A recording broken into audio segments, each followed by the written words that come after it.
cordial saludo a la comunidad jurídica interesada en analizar todo lo relacionado con las recientes normas expedidas por el Gobierno Nacional, entre ellas la que hace referencia a la agilidad y flexibilización para el uso de los medios tecnológicos en la Administración de Justicia.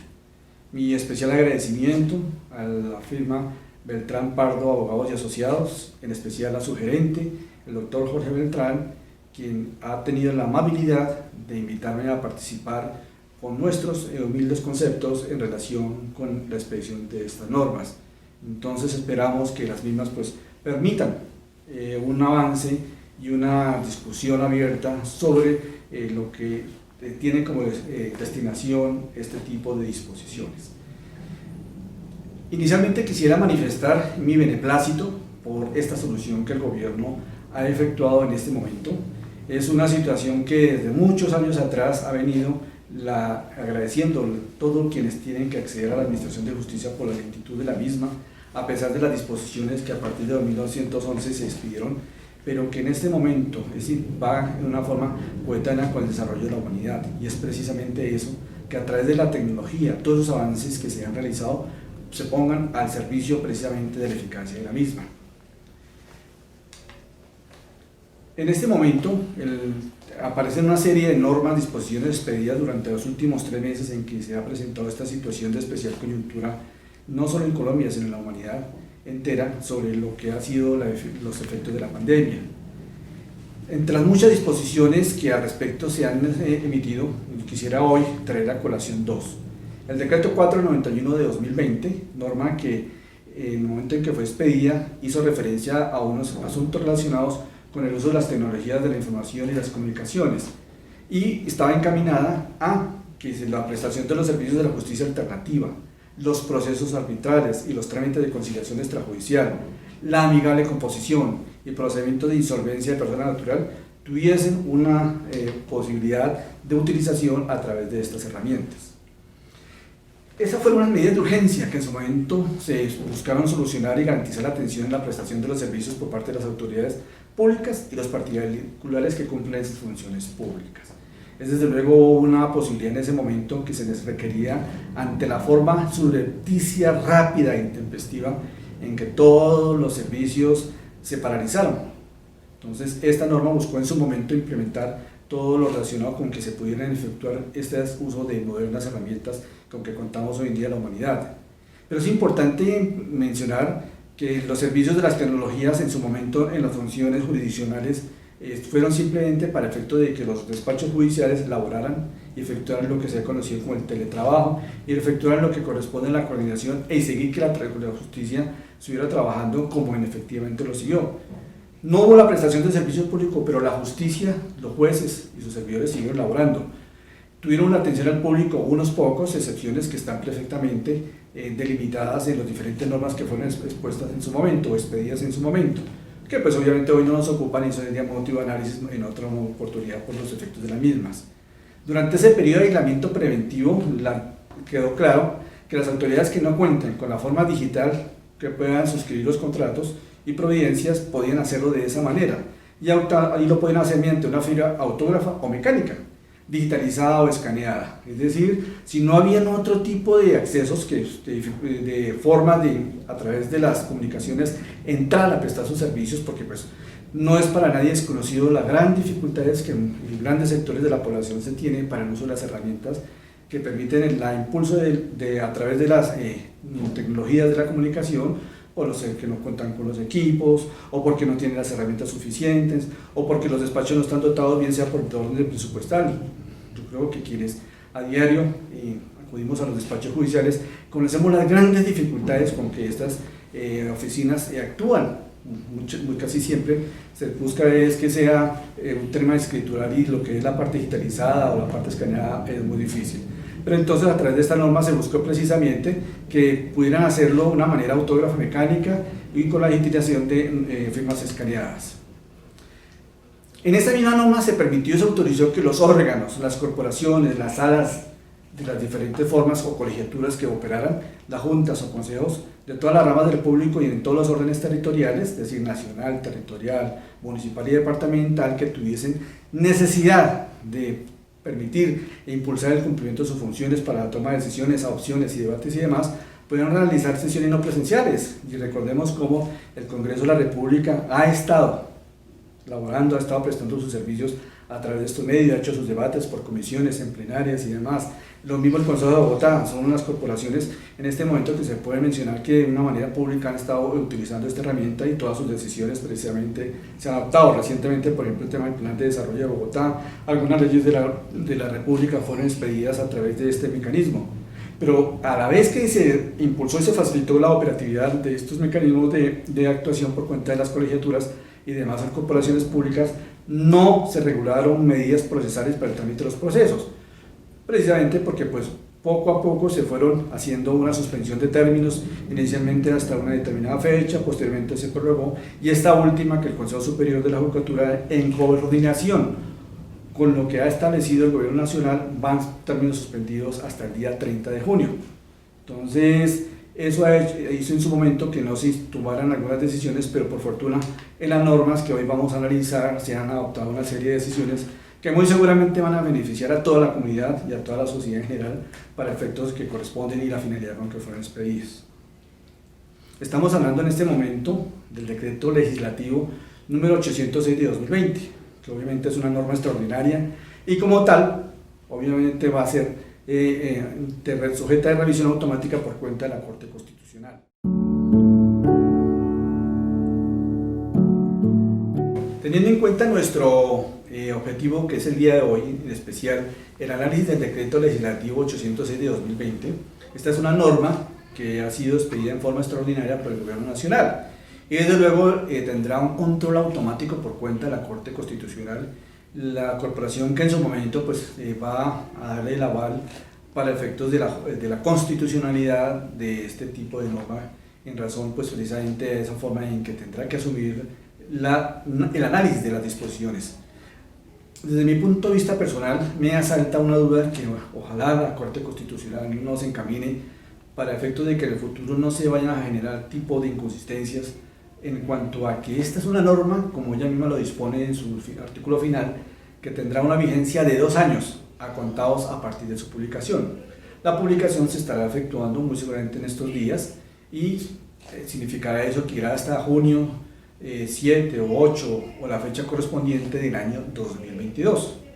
Entonces la inquietud surge concretamente en cuanto a que las medidas de emergencia tienen una forma temporal de su expedición, que en este momento, si se observa el panorama, están vigentes hasta el 31 de agosto de 2020. Y esta norma, si está proyectada 2 años, habrá discusión o no habrá discusión, o será claro el que sus efectos no tengan ninguna inconsistencia en el orden jurídico que está iniciándose a partir del 1 de septiembre de 2020. Esperamos que la Corte Constitucional nos dé una orientación y una claridad precisamente y que la mantenga en cuanto a que es la herramienta que nos va a permitir navegar durante determinado tiempo. O la otra opción es que el Congreso, en su momento oportuno, que está discutiendo alguna reforma a las normas procesales, considere generar la expedición de normas ordinarias para efecto de que generen la respectiva solución a las inquietudes. El decreto 806, en su finalidad es implementar el uso de la tecnología de la información y las comunicaciones en las actuaciones judiciales y agilizar el trámite de los procesos judiciales. Es un propósito muy loable, muy noble y lo está encaminando para que esto se efectúe en las jurisdicciones civil, laboral, familia. Mi pregunta está: ¿qué sucede con la agraria? Si observamos el Código General del Proceso, incorpora y está vigente la denominación de esta jurisdicción. Además, en los respectivos convenios de paz, de los que se les ha llamado los convenios de La Habana o los acuerdos de La Habana, aparece el compromiso del Estado colombiano de presentar los respectivos proyectos de ley o proyecto de ley para que esta jurisdicción surja a la vida jurídica, para que se instituya. A comienzo de este año escuchamos a los representantes del Gobierno Nacional que estaban elaborando y lo iban a presentar. Entonces, ¿qué va a ocurrir cuando esta norma se constituye y efectivamente instituya la jurisdicción agraria? Si no ha sido incluido en el decreto 806, ¿qué va a ocurrir en ese momento? A mi manera de ver, pues obviamente no van a tener aplicaciones desde el punto de vista del 806 en esa jurisdicción. La legislación que expida el Congreso tendrá que prever esa posible inconsistencia que se pueda presentar.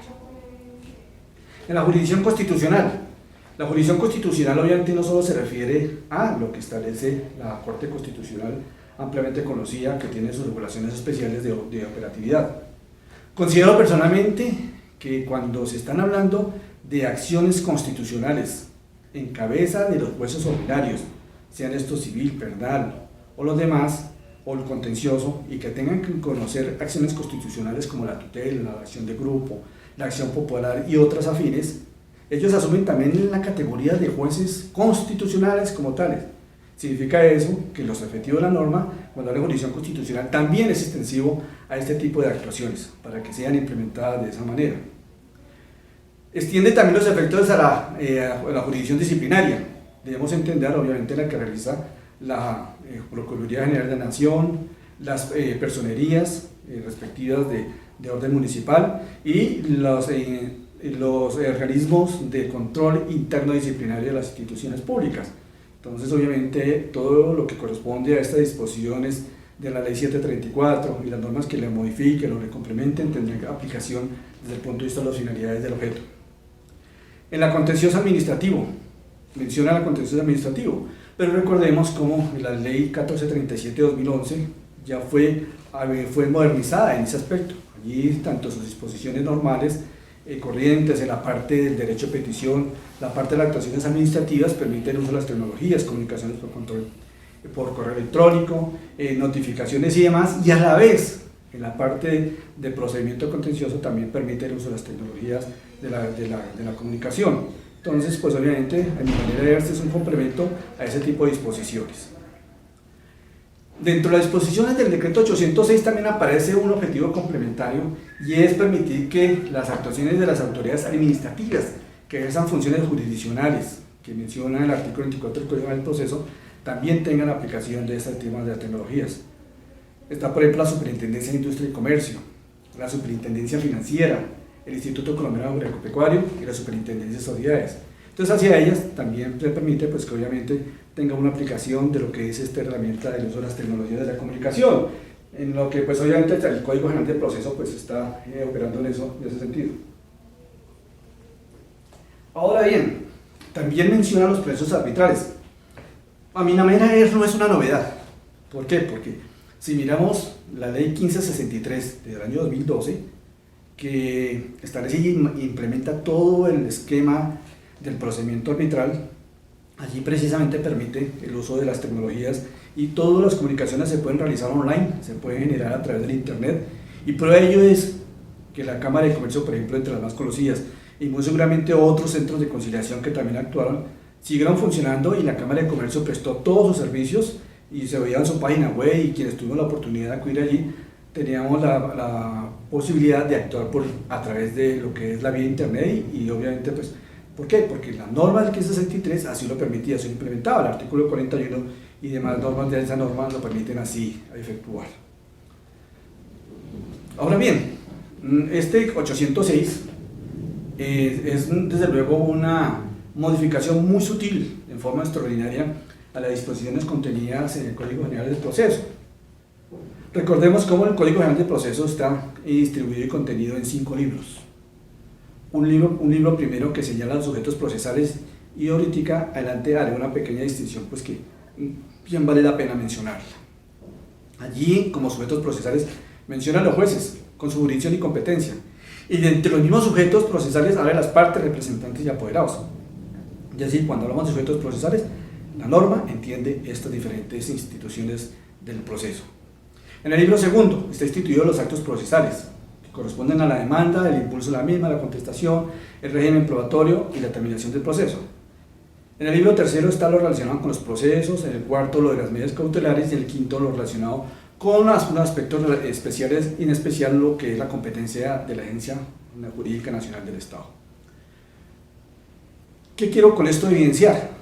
Que hay una modificación que se está haciendo al libro primero, en sujetos procesales, Otra modificación a los actos procesales contenidos que ya hemos mencionado y a continuación hacemos.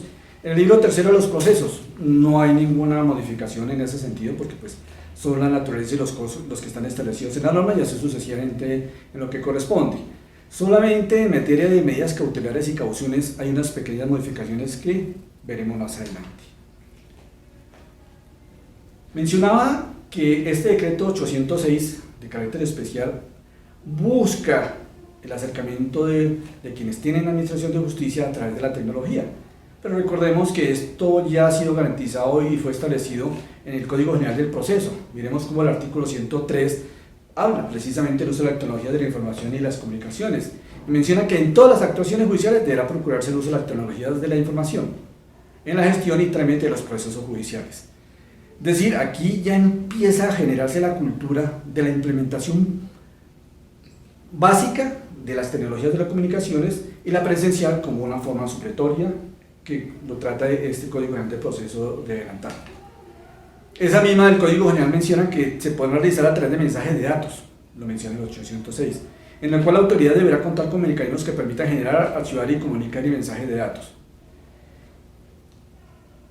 Ojalá y esperamos que así resulte, que cada uno de los despachos judiciales haya mejorado y en este momento quien le corresponde a la administración de la rama judicial otorgue esas herramientas necesarias, porque bien sabemos las dificultades con que muchos despachos judiciales actúan en este sentido. Si en Bogotá, que supuestamente la central hay dificultades, imagínense aquellas partes del territorio nacional, en los municipios pequeños, en los pequeños inclusive hay muchos municipios que no están establecidos para uno consultar los procesos en la página que está establecida para ese efecto.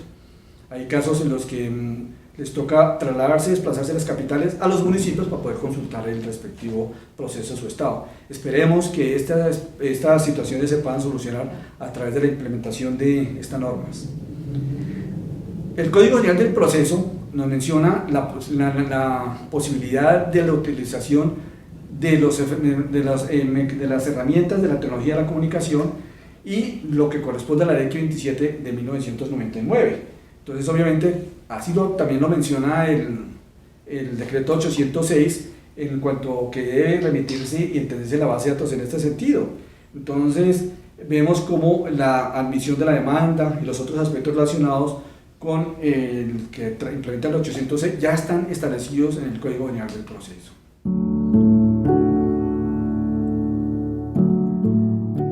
Continuando en nuestro análisis de la norma, siguiendo un tanto la metodología que la disposición ha desarrollado, observamos en relación con la formación de los expedientes que establece que cuando los sujetos procesales o la autoridad judicial no cuenten con los medios tecnológicos para cumplir con las medidas establecidas o no sea necesario acudir a ellas, se deberá prestar el servicio en forma presencial. Aquí reitera lo que ya hemos mencionado de que se constituyó como la regla general el uso de las tecnologías de la comunicación y la excepción, la forma presencial. Pero aquí quiero hacer un pequeño comentario y es la forma en que el 806 trató de separar sujetos procesales o autoridad judicial. Cuando, como vimos, el Código General del Proceso unifica en que ambos son sujetos procesales y por lo tanto no es necesaria esta distinción. Sin embargo, pues obviamente eso no significa de que genere alguna antijuridicidad, sino por contrario es un tecnicismo de tipo procesal pues que queremos comentarlo.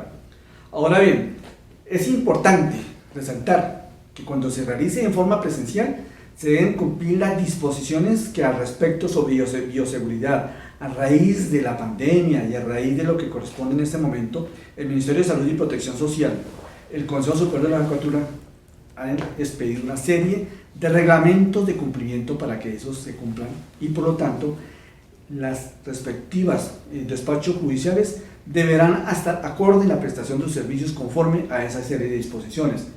Recordemos que en el mes de abril el Consejo Superior de la Judicatura, cuando habilitó el tema relacionado con la prestación de servicios, allí ya implementó una serie de disposiciones sobre lo que se debería cumplir para el acceso de los funcionarios, permitía cuáles no y quiénes no, y sobre todo establecía las excepciones de que no deberían comparecer. Hoy pues obviamente hacemos una referencia muy rápida en ese tema porque eso es el objeto de otra respectiva actuación pues para que se tenga en cuenta sobre los protocolos que se deben seguir desde el mismo momento en que se pretende en forma presencial acceder a los despachos judiciales. Dentro de esta formación de expedientes es importante tener en cuenta que la norma sigue insistiendo en que los sujetos procesales de la autoridad judicial, cuando es la misma, debe ser de la misma identidad, señala que cuando no se pueda realizar una actuación judicial específica a través de la tecnología y las comunicaciones, deberá dejarse constancia y realizarse la respectiva anotación de la razón por la cual no se pudo efectuar. Entonces no es simplemente que no se realiza, sino simplemente tienen que hacérsele saber al despacho judicial los impedimentos de las partes. Ahora, recordemos que el Código General del Proceso permite precisamente la habilitación y la estructura de la prueba a las partes, bien sea de acuerdo o en forma separada, de llevar las herramientas para efecto de que se pueda impulsar el respectivo proceso. Eso en el caso, por ejemplo, de que fuese presencial. Entonces se habrá presencial y si se requiere una comunicación video o una comunicación a través de las TIC, generará la posibilidad. Ahora, si esto no se realiza y es problema del despacho, pues deberá dejarse la constancia y realizar en forma presencial, pero repito, siguiendo los protocolos de protección que establecen las autoridades sanitarias. Ahora bien, si no se tienen todas las piezas procesales y el juez no tenga en su poder la totalidad del conocimiento de las mismas, las partes están en la obligación de colaborarle al juez, de hacerle llegar los partes, lo que tengan en su poder y que conozcan para la formación respectiva. Obviamente, pues eso significa que entre más pruebas se le pueda juntar cualquiera de las partes, mejor convencimiento y mejor capacidad de evaluación va a tener el respectivo funcionario judicial para poder desarrollar su labor de fallo. Pasa una parte de modificación del 806, esta norma extraordinaria, al tema de los poderes. Busca simplificar un poco la constitución o conformación de los mismos. Dice que en cualquier actuación judicial se podrán conferir mediante datos, sin firma manuscrita, nos referimos al poder, o digital con la sola antefirma. Se presumirán auténticos y no requerirán de ninguna presentación personal o reconocimiento. Aquí sí hay una pequeña modificación que efectúa al artículo 74 del Código General del Proceso, porque esta norma exige la presentación personal. Aquí ya nos está quitando ese requisito de la presentación personal ante notario, ante el juez o ante la autoridad persona de autenticación. Está generándose la forma de la íntima confianza, la presunción respectiva de la responsabilidad de quien otorga.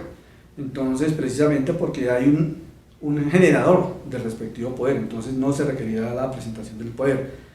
Pero sí es necesario que se indique expresamente el correo electrónico del apoderado, que deberá coincidir con la inscrita en el Registro Nacional de Abogados. Es importante en este momento mencionar la obligación que tenemos todos los profesionales del derecho de mantener actualizada nuestra información en ese registro que lleva el Consejo Superior de la Judicatura. Es más, inclusive la norma menciona que es causal de mala conducta o de investigación disciplinaria el no cumplir con ese requisito. En este momento es cuando se debe efectuar precisamente esa actualización de información, porque se constituye una forma de generar certeza sobre la legitimidad y la capacidad de jus postulante de las personas, para el efecto de que precisamente no tiene ningún tipo de sanciones y eso le permite seguir ejerciendo la profesión. Entonces es un requisito básico que esta norma está exigiendo. Asimismo, en la demanda le establece, aquí en el 806 hace una referencia a indicar el canal digital. Ese requisito pues obviamente ya se cumple en el Código General del Proceso, que es cuando dice que uno de los diferentes requisitos que establece la norma señala los correos de notificación de las partes, la respectiva forma del correo virtual de la que ellos tengan, de sus representantes y apoderados, y los testigos y cualquier tercero que deba ser citado al proceso sobre pena de admisión. Cuando habla de inadmisión, en este decreto está introduciendo un requisito más a las potestades que tiene el juez de analizar para efecto de si admite o no admite una demanda.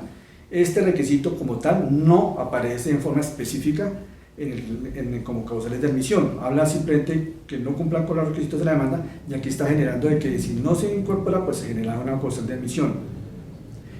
Señala igualmente que los anexos se deben enviar a través de medio electrónico. Obviamente es una obligación que va coherente precisamente con lo que es el envío de la demanda y la confirmación de la misma.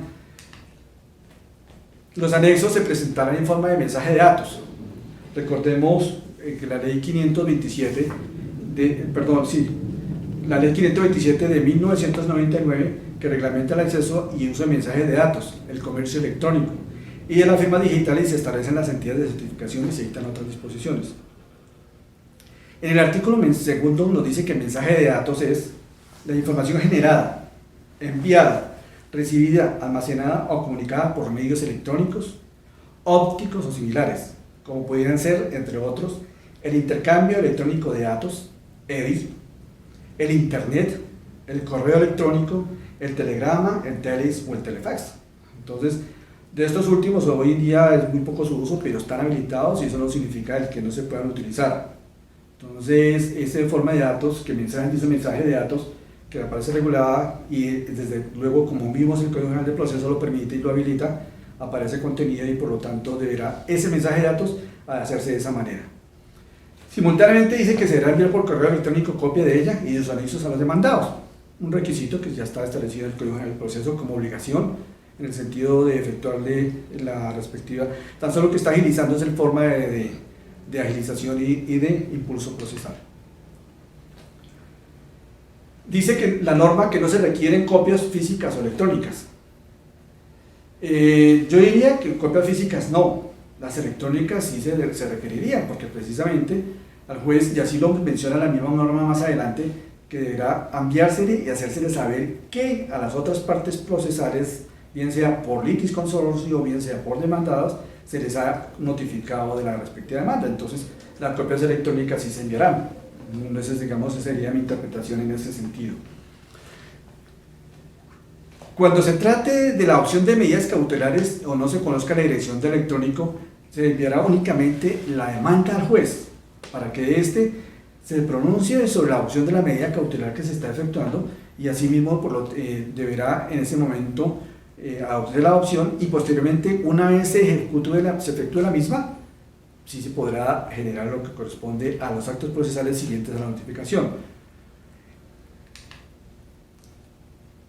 Establece la responsabilidad de que el secretario o funcionario que haga sus veces velará por el cumplimiento de este deber, es decir, que se cumple la demanda a través de medio electrónico, que se efectúen los traslados, revisión de los traslados respectivos, que se envíe el correo electrónico y gestione cómo se debe efectuar la respectiva adopción de la medida cautelar en que se está efectuando.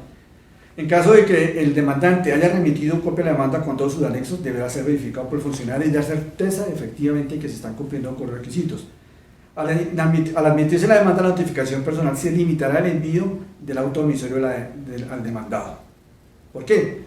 Porque ya el demandante le dio previo traslado de la demanda y los anexos. Entonces el demandado ya está enterado. Simplemente queda pendiente el cumplimiento de la admisión. Entonces el juez, el único funcionario, tendrá que enviarle simplemente el auto mediante el cual se fijó la posición de admisión, inadmisión o un eventual rechazo. Entonces eso es lo que corresponde en ese sentido.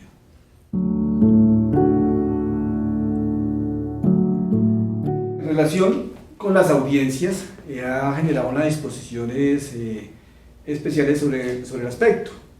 Sigue insistiendo que en el uso de los medios tecnológicos que se esté a la disposición de las autoridades judiciales o por cualquier otro medio puesto a disposición por una o por ambas partes. Como mencionábamos antes, el Estado está en la obligación de proveer todos los medios necesarios para el acceso a la administración de justicia. También está, conforme al Código General del Proceso, la habilitación para que las partes pongan a disposición lo que corresponde, los soportes para el ejercicio instrumental a través de los TIC de las respectivas diligencias. Y para ese efecto, presente en las audiencias, dice que deberá facilitarse y permitirse la presencia de todos los sujetos procesales, ya sea de manera virtual o telefónica. Virtual, pues obviamente ya nos queda supremamente claro la forma que por videoconferencia, por algunos otros medios complementarios que hoy en día existen. La novedad es el tema de telefónico. Este aspecto telefónico no estaba contemplado en el Código General del Proceso y valdría la pena profundizar en algún momento en esta habilitación que la norma está haciendo. Si la telefónica es para efectos de la convocatoria de la audiencia simplemente, en donde se dejaría por cuenta del funcionario que lo cite una constancia, o durante la realización de la respectiva audiencia, que podría entenderse por lo que es la formación de la audiencia, el juez llame a algún ciudadano, algún interesado y lo interrogue telefónicamente. Es una forma muy curiosa de un poco de riesgo procesal, porque obviamente la comunicación telefónica, salvo lo que haya la plena certeza, por ejemplo a través de una videoconferencia, que se efectúe a través de WhatsApp, quede plenamente identificada en el otro extremo con quien se está dialogando, puede generarse una tranquilidad de la prueba que ya se permite. Desde luego, entonces, eso significaría que se está haciendo una modificación o ampliación a la prueba testimonial que está regulada en la norma. Y corresponde precisamente al artículo 372 del Código General del Proceso. Las audiencias actualmente están reguladas en el Código General del Proceso, en el artículo 107, que es donde están todo el desarrollo de las mismas, como la publicidad, la mecánica, el desarrollo de las mismas, y este artículo del 806 está encaminado a mejorar y a proveer ese tipo de situaciones en flexibilización de la justicia. En materia de notificaciones personales, dice que se deberán hacer personalmente. Las que deben hacerse personalmente también podrán esforzarse con el envío de la provincia respectiva como mensaje de datos. Recordemos cómo actualmente los artículos 291 y 292 señalan un procedimiento para el cual y cómo se debe enviar la respectiva comunicación a la contraparte sobre la decisión que adoptó el juez. Aquí está permitiendo que sea a través del correo electrónico. Y como ya había una certeza previa en la demanda, en la contestación, en los demás actos, entonces permite una habilitación total de que se anexe el respectivo, se escanee o se envíe la comunicación como mensaje de datos según la distribución que ha hecho, la especificación o la respectiva discriminación que hizo la ley 527 de 1999, que puede ser por teles, que puede ser por internet, que puede ser por aquellos medios que está identificando, como repetimos, son el correo electrónico, el telegrama, el teles o el telefax. Úsense, sean actualizados o no, están habilitados como medios mensajes de datos. Entonces esa notificación personal se puede perfeccionar a través de este tema. El emplazamiento. Sabemos que es la actuación posterior cuando no se pueden realizar las respectivas citaciones o no se conoce la existencia del sujeto procesal, llámese demandante o demandado o litisconsorte que queremos que comparezca al proceso. Entonces, la norma actualmente, el artículo 108, señala la obligatoriedad de hacer una publicación en un medio de comunicación y radial para efectuarlo. Aquí ha simplificado el trámite y solo ha generado que este se efectúe en el Registro Nacional de Personas Emplazadas que lleva el Estado en este sentido y que controla el Consejo Superior de la Judicatura. Entonces, ya en este tipo es una figura muy interesante. Me parece que es muy loable y muy benéfico esta simplificación, porque casi siempre el tema de los emplazamientos han dilatado o buscan dilatar las actuaciones procesales, y si se simplifica de esta manera con este trámite, se están ganando una serie de días y hasta meses posiblemente en la agilidad procesal.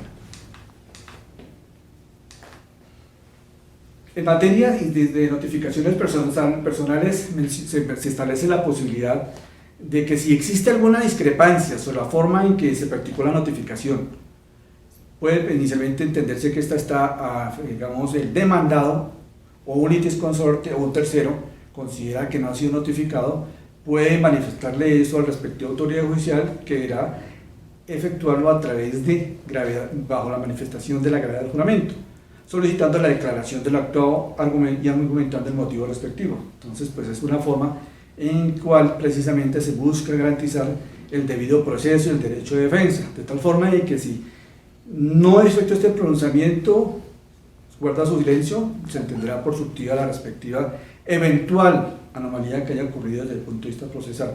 De lo contrario, está por posible que se realice la interposición de esta objeción en cuanto que hubiese existido alguna falla en ese sentido.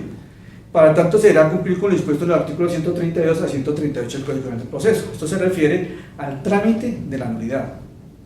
Por lo tanto, deberán tenerse en cuenta qué clase de nulidad, que son taxativas allí establecidas, está argumentando en su favor para efectos de lo que corresponde a la eventual y por la razón por la cual no se efectuó la notificación.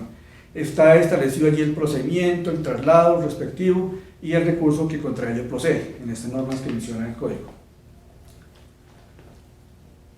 En materia de comunicaciones, oficios y despachos, el decreto extraordinario 806 nos habla de que las comunicaciones del funcionario judicial se efectúan mediante mensaje de datos. Reitera ese mecanismo sobre las diferentes amplitudes y conceptos que ese mensaje de datos se puede entender, dirigidas a cualquier entidad pública o privada. Entonces basta con que emitan el respectivo mensaje de datos según el medio que sea escogido, para el efecto de que puedan efectuarse las comunicaciones, es decir, ya el famoso oficio radicado, numerado, que tiene que retirarse por baranda, llevarlo a la parte interesada y radicarlo, aquí ya se entiende suprimido ese trámite, porque puede efectuarse en un día el respectivo comunicación.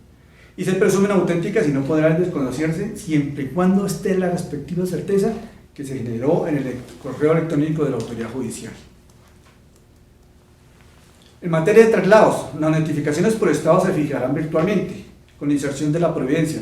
Hoy en día conocemos eso, que lo está efectuando de una manera evidente y lo hemos visto así y hemos sido beneficiados de eso la jurisdicción contenciosa. Los jueces administrativos de Bogotá cumplen la cabalidad en este tema de enviar ese tipo de comunicación.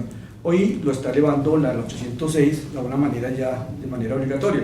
No será necesario imprimirlo ni firmarlos, simplemente hace la respectiva anotación por estado al correo electrónico de la respectiva parte. De eso la importancia de que la información esté actualizada. Y recordemos que el correo electrónico es aquel que coincida con el que está registrado en el Registro Nacional de Abogados, para el caso de los apoderados.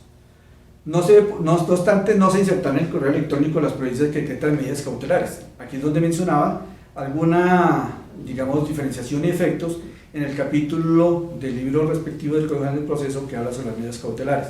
Entonces, obviamente aquí no se van a insertar qué tipo de medidas, porque obviamente se debe mantener la finalidad y la discrecionalidad y la efectividad de este tipo de medidas para el efecto de que se puedan materializar cualquiera que sea la medida cautelar que se haya adoptado.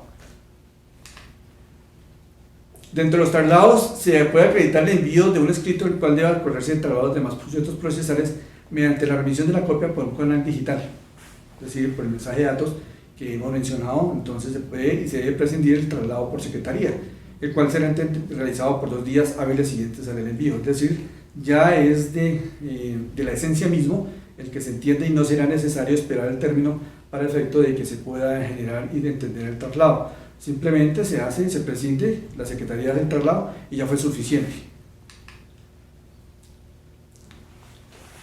Un aspecto complementario que ha estado subrayando el decreto 806 es la aplicación en algunos aspectos a los procesos contenciosos administrativos. Es importante precisar que esta parte que está mencionando el decreto sobre resolución de excepciones no aplica para todos los demás efectos del decreto 806. Y estoy convencido de eso cuando habla de las otras jurisdicciones. ¿Por qué? Porque es claro cuando dice que es en los procesos contenciosos administrativos, dice el respectivo artículo de este decreto extraordinario. Entonces, cuando habla de los procesos y habla de la forma en que se establece la resolución de excepciones, introdujo el trámite conforme al artículo 100, 101, 102, 110 del Código General del Proceso. Y contra esta decisión de primera instancia amplió la posibilidad de interponer recurso de apelación. Sobre esto que me permito manifestar. El artículo 175, parágrafo segundo, ya lo menciona. Menciona que efectivamente hay un traslado de 3 días a parte de las excepciones propuestas, pues, para que se pronuncie la contraparte y genere el respectivo trámite. Entonces, considero pues que aquí no hay nada novedoso, nada excepcional, de parte de una reiteración de algo que ya está ocurriendo en la realidad y precisamente pues obviamente está generando, simplemente es que las disposiciones del Código General del Proceso se apliquen, pero tampoco hubiese sido necesario hacer esta especificidad, porque si vamos al artículo 306 del CEPACA, es decir, de la ley 1437, allí menciona que las disposiciones que no estén expresamente establecidas en esa ley de lo que regula los trámites contenciosos administrativos se aplican a las normas del Código General del Proceso. Entonces ya estaba esta situación prevista por la norma. Ahora, aquí, contra esta decisión, amplió la posibilidad de interponer recurso de apelación, por cuanto antes solo procedía únicamente contra el rechazo de excepciones en el proceso ejecutivo únicamente. Aquí ya prácticamente lo está habilitando, que es para todas las excepciones que se presenten en los procesos ante la jurisdicción de lo contencioso. Sí es importante que tengamos en cuenta que normalmente era contra el rechazo de excepciones. ¿Qué pasaba contra aquel que no rechazó excepciones y la dio prosperidad? Habría que mirar si son total o parcial, y de acuerdo a ello procedía a la respectiva de la actuación de la parte de foda subsiguiente. Entonces aquí, en mi opinión, considero que amplió el espectro para el respectivo pronunciamiento sobre la interposición de excepciones y el pronunciamiento respectivo frente a ellas, que podríamos analizarlo en un tema a más profundidad. Una figura así interesante que trata de traer aquí, pero que tampoco es novedosa, señala la sentencia anticipada en forma escrita antes de la audiencia inicial en asuntos de puro derecho y no requieren práctica de pruebas. Hay que tener muchísimo cuidado porque ¿dónde está el tema de la audiencia de alegaciones? Si bien es cierto, la norma dice que se podrá hacer en cualquier estado del proceso, que puede ser de común acuerdo entre las partes o por sugerencia del juez para alegar de conclusión, ¿qué ocurre si hay una sentencia anticipada antes de las alegaciones? Obviamente es una causal de nulidad contra el proceso. Entonces es importante que se tenga en cuenta que esa sentencia anticipada debe estar posterior a las alegaciones. Pero mucho ojo para que tengamos en la práctica judicial en cuenta que dice que en cualquier estado del proceso.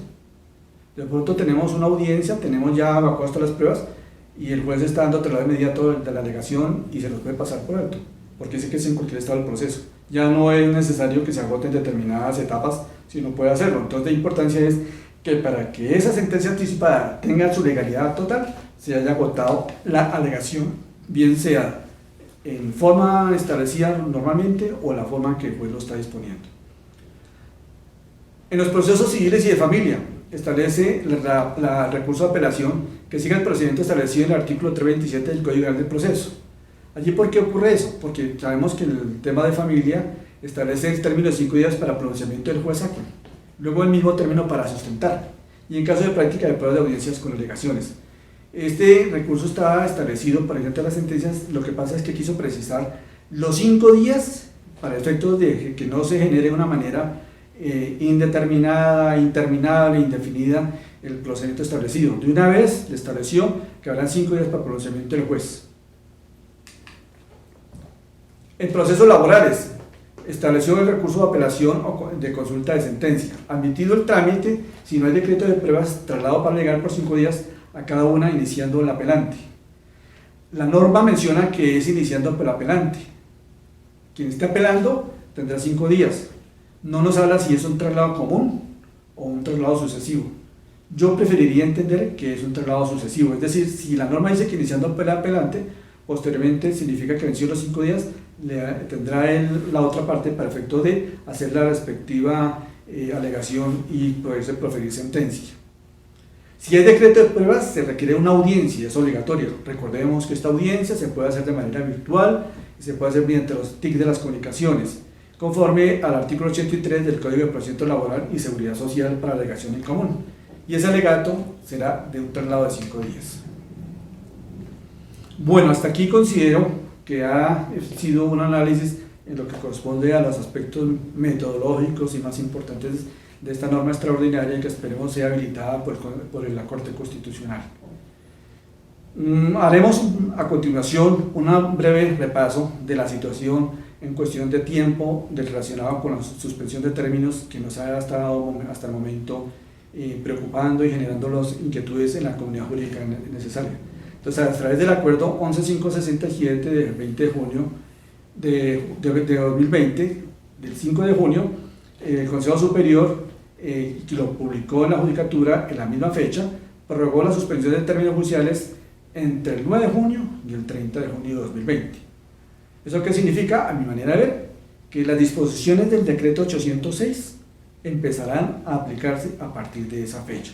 Antes no, porque hay suspensión de términos judiciales y sobre todo que hay una situación muy especial, que dentro de la norma del Consejo Superior estableció como fecha de corte el 17 de junio para efectos de conocer cuáles van a ser los correos electrónicos y aquellas formas que la rama judicial dispondrá para toda la implementación de lo que ha generado el decreto 806 del uso de las tecnologías de comunicaciones, es decir, los correos electrónicos del reparto y los correos destinatarios donde se van a hacer la formalidad de todos estos temas. Entonces, y pues señaló igualmente que ingresarán los funcionarios de manera paulatina y quedándose en casa quienes presenten alguna vulnerabilidad o sean personas que tengan algunas situaciones preexistentes en su salud. Entonces, obviamente, no está la capacidad total de la rama judicial, salvo las excepciones que actualmente están operando y que este mismo acuerdo señala para la prestación de servicios de justicia. Entonces, considero que todos estos aspectos del decreto 806 entrarán en aplicación a partir del 1 de julio. Como se podrá ver, hizo un levantamiento de términos a partir de esa fecha. Las excepciones aparecen contenidas en aquellas normas, se hacen lo que corresponde, qué tipo de excepciones están para efectos de que en este momento deben continuar en su ejercicio, que son las actividades de la Corte Constitucional en el control automático de decretos legislativos, el Consejo de Estado en lo que corresponde también al control por vía de nulidad y sus funciones relativas al desempeño del examen de actos del Estado. En materia penal sabemos que ha habido una gran actividad y muchos funcionarios están trabajando sobre el tema en la garantía de lo que es la libertad y el derecho de defensa, el habeas corpus y demás términos relacionados con la prescripción y la acción penal. En materia civil hay unas excepciones también, en materia de familia, en materia global y en materia disciplinaria. Entonces, estas excepciones taxativamente, que pues obviamente será objeto y podemos analizarlas en otra oportunidad de una manera más sucinta, más tranquila, son las que están operando en este momento y que se mantienen en las mismas condiciones hasta el 30 de junio. Creo con esta exposición haber efectuado un desarrollo, si bien es cierto muy rápido, pero transmitiendo unas inquietudes sobre lo que es la vigencia de las normas que nos habrán de regir muy próximamente y desde luego, como se mencionó al inicio de nuestra intervención, son bienvenidas y en este momento nos van a ayudar muchísimo a quienes estamos en el pleno derecho del ejercicio de la administración de justicia como parte, como contraparte, como ciudadano, entrar a que esta norma tenga sus efectos y desde luego pues entonces tenga toda la eficacia que se pretende en la flexibilización y en la administración de justicia. Muchas gracias.